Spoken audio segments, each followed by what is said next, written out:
ભરૂચ શહેરમાં ટ્રાફિક સર્કલો બિસ્માર અને જર્જરિત બની રહ્યા છે। ભરૂચમાં અદ્યતન સુવિધાઓ વિકસાવવાની જરૂર દેખાઈ રહી છે। ટ્રાફિક નિયમન માટે સિગ્નલ લાઇટોનો પણ અભાવ જોવા મળી રહ્યો છે। ગુજરાતના મહત્વના ઐતિહાસિક શહેરોમાં ભરૂચની ગણના થાય છે। દક્ષિણ ગુજરાતમાં ભરૂચ એક મહત્વનું ભૌગોલિક સ્થાન ધરાવતું નગર છે।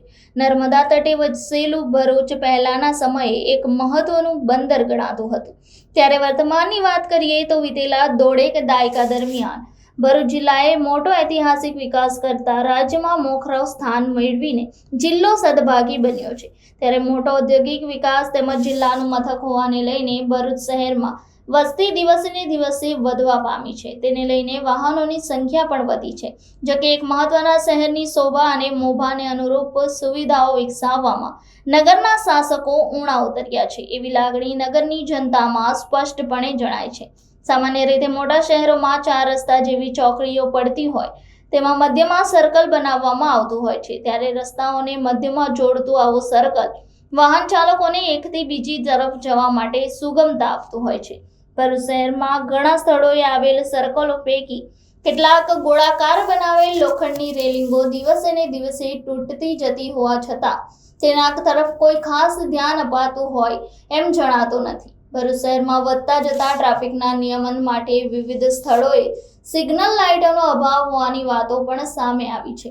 દિવસે ને દિવસે ઔદ્યોગિક બાબતે વિકસતા જતા ભરૂચ જિલ્લાના જિલ્લા મથક ભરૂચમાં અદ્યતન સુવિધાઓ ક્યારે વિકસાવાશે એવા પ્રશ્નો નગરજનોમાં દેખાઈ રહ્યા છે। શહેરમાં વધતા જતા વાહનોને લઈને ટ્રાફિક સમસ્યા થાય એ સ્વાભાવિક છે, પરંતુ તેના યોગ્ય નિયમન માટે પણ ચોક્કસ આયોજનો જરૂરી ગણાય છે। એક તરફ ભરૂચને મહાનગરપાલિકાનો દરજ્જો આપવાની વાત થાય છે, ત્યારે હાલમાં જે સર્વાંગી વિકાસ હજુ સંપૂર્ણપણે થયો નથી તેને લઈને અસરકારક આયોજનોની કેમ ઉણપ વર્તાય છે।